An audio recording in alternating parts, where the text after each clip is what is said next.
Good morning, good afternoon, good night, wherever you may be across the globe. I hope you're all enjoying the first virtual travel retail expo. And whilst we all know that these digital interactions cannot replace physical ones, it does provide us with something. And I, for one, am glad to be part of such a fantastic initiative. My name is Kevin Zajax, and I'm the CEO of Ground Control, a consulting business that specializes in food and beverage for airports, stadiums, and brands. You may be wondering why I'm here at a very brand retail-led expo, where F&B is hardly represented. That reason is simple. Experience has been and will continue to be an increasingly important element of consumer engagement. And what is more experiential, emotive, and sensory than eating and drinking? Let me start by telling you what I'm not going to be covering here today. I'm not going to be talking about things like cloud kitchens, robot waiters, web apps, or food trends. If you do want to talk to me about those topics, please get in touch directly. The focus for today is purely and simply love at first bite. How the integration of F&B can help your retail brand or retail business thrive. Being successful in the future requires an open mind and a new approach. It requires retailers to tap into new consumer psyche and become excellent at convenience or experience. It doesn't seem so long ago, right? 5.5% per annum compound annual airport passenger growth for the last 50 years. Almost 9 billion people getting on and off an aeroplane. And a duty-free industry worth over $40 billion US. And then something happened that no one saw coming. This resilient, almost risk-free industry, where the words annual guarantee are almost accepted as a universal truth, got slammed. Sales have been decimated, share prices have plummeted, and sadly, the lives of many considerably impacted. For the duty-free industry, some estimates show 50% of the value of sales will be wiped off in 2020 alone. And for the airline industry as a whole, IATA is predicting a global loss of over $100 billion US, equivalent to the biggest 80 airport hubs across the globe being wiped out. IATA are also saying that passenger traffic is going to return to 2019 levels by 2025. Obviously, this varies by geography and airport, but this is the global view. So if we think about that, what could the world look like 5 to 6 years from now? Well, Frost & Sullivan had a go at predicting it. Here are some of the headlines we could expect to see in just a few years' time. Robots at home, 4D printing, 6 million autonomous cars in Europe and North America. And for those of you sitting at home in your offices saying, this will never happen in the next 5 years, just think how you logged onto your computer or your mobile device 5 or 6 years ago. For most people, it wasn't by using your fingerprint or staring at your screen. And a specific one for this industry perhaps, who has started negotiations with these space travel providers about having their product available to buy on board? From a consumer demographics perspective, in 2025, what will our world look like? Well, Gen X and Y will account for more than 50% of the world's population. The continued growth of the Chinese consumer and traveler, but over 50% of Chinese luxury shopping will come from within China. Share of high spenders will drop by 5 percentage points, and almost half of the world's population will reside in India, China, Indonesia, or Vietnam. So what does this all mean for us, mere mortals? who are trying to sell a handbag, a bottle of whiskey, or a hamburger. It means we have to change, to adapt, adjust, and in many cases accelerate our business to remain relevant in the eyes of our consumers. A few truths about our millennial friends, relatives, and colleagues. They prioritize convenience over cost. They have a dislike towards traditional advertising and promotion. They have short attention spans. They love, almost expect personalization, and they have a preference for experiential retail.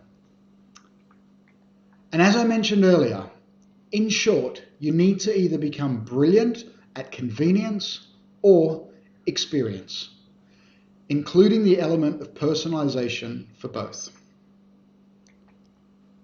On the convenience side, we know that 1.8 billion people have shopped online. Over 60% of the purchase process starts online. Over 50% of consumers shop more online than they do in store. And over 25% of people have used a food delivery app where it's available. And ultimately, simple convenience will become the domain of online retail. A huge topic and an incredibly important issue to address for retailers and brands. But it's not for me to cover today. For today, we are going to focus on the role F&B can play on the experiential side and why integrated F&B and retail can work in airports. In the real world, pre-COVID, 50% of people went to shopping centres with an intention to purchase. The primary driver was not to shop. It was to have an experience. A whopping 85% of people said that their primary purpose of going to the shops was to spend time with family or friends. Now, post-COVID, it's likely that both of these numbers will have dropped, but we still expect the relative importance to hold true. We also know that the average consumer is spending 20% less time shopping than 10 years ago. Therefore, capturing and keeping the attention of consumers becomes much more critical. The eye time becomes increasingly valuable to retailers and brands. In the airport world, we know that 1 in 3 passengers have an intention to purchase. But for retail, we know those who actually purchase is about 1 in 7. So even when people want to buy, for one reason or another, they don't. In the airport world, we also have average dwell times of between an hour and 90 minutes. As a brand, you want them to spend as much of that time engaged with you, your brand, and your offer. And in the airport world, the ecosystem knows who is coming and going, every day, with whom, and for what purpose. The non-airport world retailers would give their right arm for that type of knowledge. So why bring retail and F&B together? Well, 1, eating and drinking is immersive. It's sensory, it's emotive. And 2, it's also been proven that compounds found in foods keep your mood stable. And if you eat more happy foods, you will have a happier disposition. And comfort foods, well, they just actually make you feel good.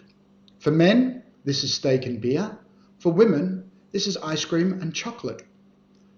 So from a neurological and a psychological perspective, food and drink, the right food and drink, makes you feel happier. Crazily, much of this is not new. Twinings opened a tea room concept on the Strand in London in 1706. And Marshall Fields opens its first tea room in 1890. And in the 20th century, tea rooms became quite a fixture at major department stores across the UK and the US. And in a few iconic department stores around the world, the concept of these tea rooms, or now dining halls, are still going quite strong. Of course, IKEA were amongst the first standalone single-branded stores to incorporate F&B. Founder Ingvar Kamprad famously quoted as saying, "You can't do business on an empty stomach." The IKEA restaurant now sells over 1 billion meatballs, which IKEA say is their best sofa seller. The IKEA restaurant business has sales of over $2.5 billion per annum, and 30% of the visitors come purely for the food. So much so that they are now considering doing IKEA restaurants where you can also buy furniture. The automotive industry seems to have latched onto this concept, where they proudly display their name on the door, and perhaps some appropriately placed reminders. But you actually cannot buy a car or even test drive one from these locations. We see Intersect by Lexus in Dubai. And here we see Mercedes-Me in Melbourne. In fact, the MD of Mercedes Australia said that it didn't matter that he couldn't sell cars. The concept was to subtly educate about the Mercedes-Benz brand. What he said was, "This gives me an opportunity to talk to a lot of people." And they've used this location to showcase both new features of cars and also attitudes to things like sustainability. The fact that they've partnered St. Ali, arguably one of Melbourne's favourite and best coffees, is a very smart move from my perspective. We've seen luxury brands incorporate a dining room. Here is Gucci Osteria in Beverly Hills. And here is Tiffany's Blue Box Cafe in New York, who revealed that the strategy was working as their home goods segment increased by double digits.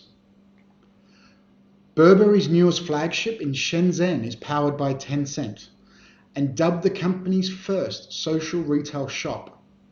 It features a series of spaces, 10 rooms across 6,000 square feet, including the Thomas Cafe, each with its own dedicated virtual interactive experience. Restoration Hardware in New York, Keel's Coffee House in Taiwan, The Table at Crate and Barrel in Chicago, and It's Pleat at H&M in Stockholm. Neat Cafe in Lululemon in London. So you can see that this integration is gaining traction around the globe and across a variety of brands. It's not just a tool for the luxury brands. All brands are taking advantage of the restaurants, cafes or bars' ability to A, drive footfall, B, encourage longer dwell time, and C, build engagement with their customers. And this is what the consumers of today are looking for. And they are prepared to wait up to 6 hours in a queue when it comes to Tiffany's Blue Box Cafe. The new consumer is no longer looking for homogeneous experiences the world over. But here's a question for you. Looking at the examples I just shared, do you think they were really integrated experiences, or were they just two businesses coming together with a common goal? Not that there's anything wrong with that. Good partnerships create value for each other. And for at least a couple of the brands showcased, they didn't care about the integration. They simply outsourced the F&B to someone who they believed would create attention and footfall, and ultimately would open their wallet to spend in their retail store. Again, fine. But I think the consumer will increasingly become more sophisticated and expect more. What you will see is a natural progression to more integrated spaces. You shop, you dine, you imbibe, you experience, and you engage. And that's why we are focusing our attention on these retail experiences.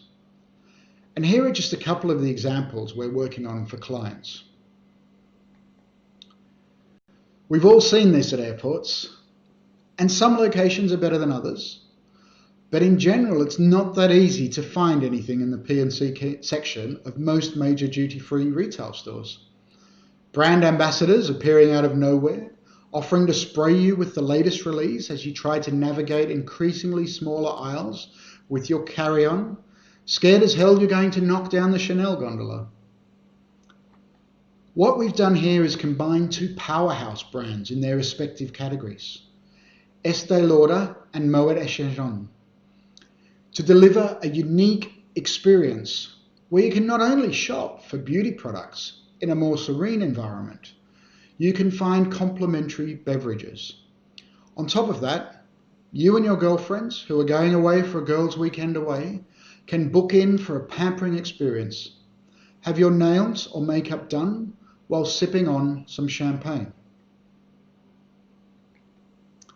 Now, I have to admit, I'm not a big shopper for clothes at airports, and I usually find fashion retail too late in my journey process. I've spent the last 12 years living in Dubai and Singapore, and so if I'm traveling to the US or UK in the middle of winter, I'm looking for a nice warm coat upon arrival, not departures. But instead of it just being about shopping for clothes, why don't we incorporate some lifestyle elements? Here we've taken New Balance, who just so happened to sponsor my favourite football team, and combined that with a lifestyle F&B brand. Milo don't have any such shops, but there's no reason why such an association wouldn't raise the brand equity in each. Adding simple things like virtual score a goal activity for youngsters or has-been footballers like myself increase that opportunity to engage with your consumer. Now, I'm sorry about the quality of this image, but the image itself says something. The dreaded case beard display arrival at an arrival store. So I'm cheating a little as I'm comparing landside to airside. But for any of these internationally acclaimed brands, this is simply embarrassing. Why not combine powerful and complementary brands to create a unique user experience? I can tell you, if I've got an hour or more to kill in transit, this is the first place I would head. Forget the lounge, forget your celebrity chef restaurant. Give me an hour to play a virtual game of golf and have a few cold beers, and the only risk is me missing my flight. And I'm not just talking about retail. I'm looking at lounge operators as well. This is not a bad looking lounge. Trust me, I've been to many worse. But they pretty much all come across as bland and staid. And if I'm not a lounge key holder or frequent flyer for a particular airline, at least give me the opportunity to indulge. If I'm on a luxury holiday and it just happens that my preferred loyalty airline doesn't fly to that destination, then offer me something that I'll gladly pay for. Something like this. Much more immersive.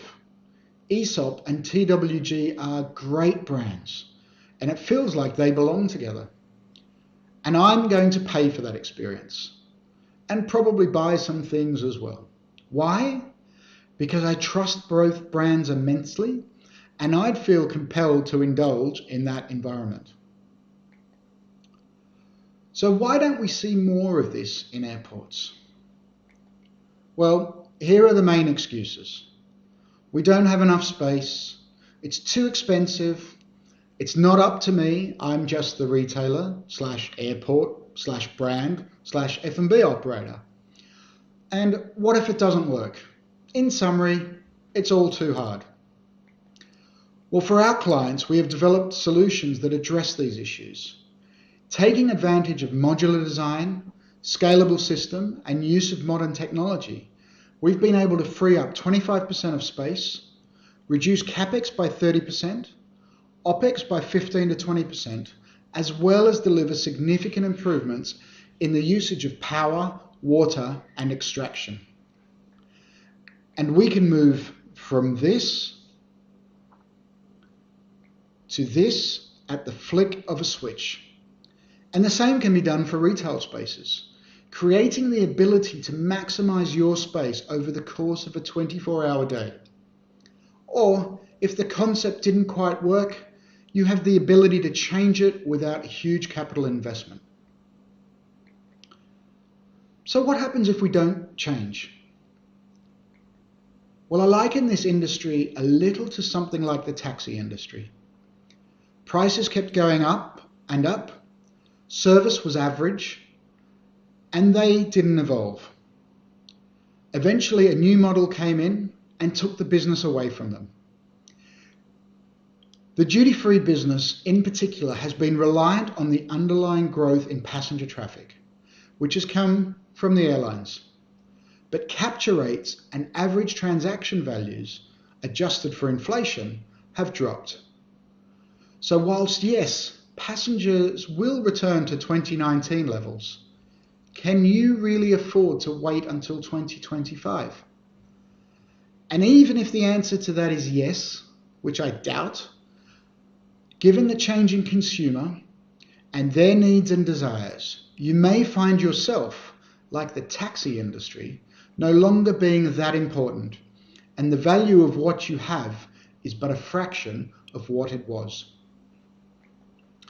As I said earlier, the integration of retail and F&B drives footfall, it encourages longer dwell times, and builds engagement with your customers.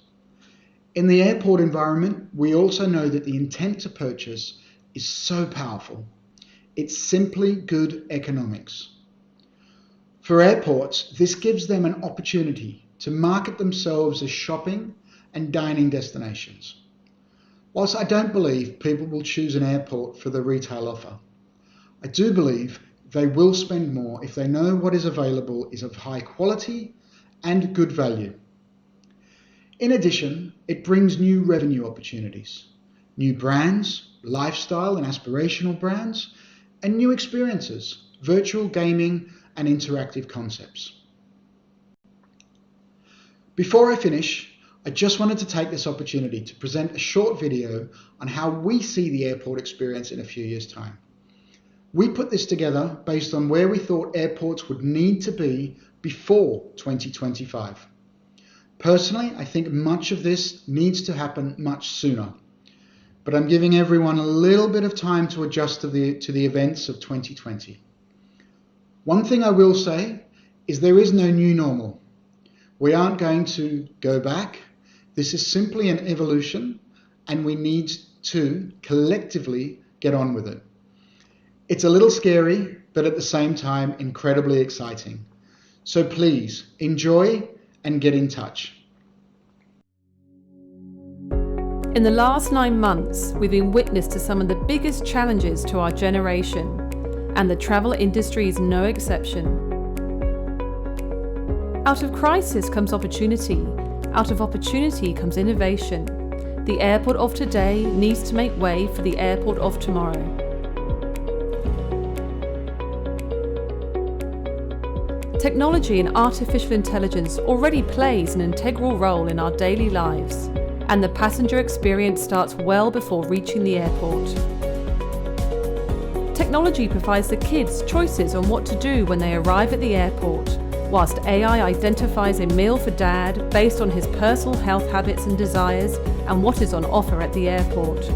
The integrated F&B facility immediately receives the order, but the intelligent system doesn't push the order to the kitchen until it receives further communication from dad's device that he has passed through security. Advances in airport technology make the immigration, hygiene and screening checks seamless. No need to remove shoes, belts or take out laptops. Whilst it makes sense to have your passport with you for now, this isn't necessary. As Dad uses these last moments to catch up on some emails and turn on his out of office, the rest of the family are exploring other exciting parts of the airport. The airport comes alive with interactive experiences, including branded superstores, virtual sports, pampering experiences, and completely integrated retail. Getting something to eat has never been so easy. Dine together while selecting your favourite meals from any of the outlets. Perhaps even catch a glimpse of your favourite band, or a cooking demonstration from some of the best local chefs. When it's time to board, notifications and clear instructions are sent to each passenger and the seamless airport experience continues. Airports have the opportunity to create sensational experiences for their guests, leading to higher satisfaction, higher engagement and ultimately higher spend. The airport of tomorrow is something all passengers will look forward to.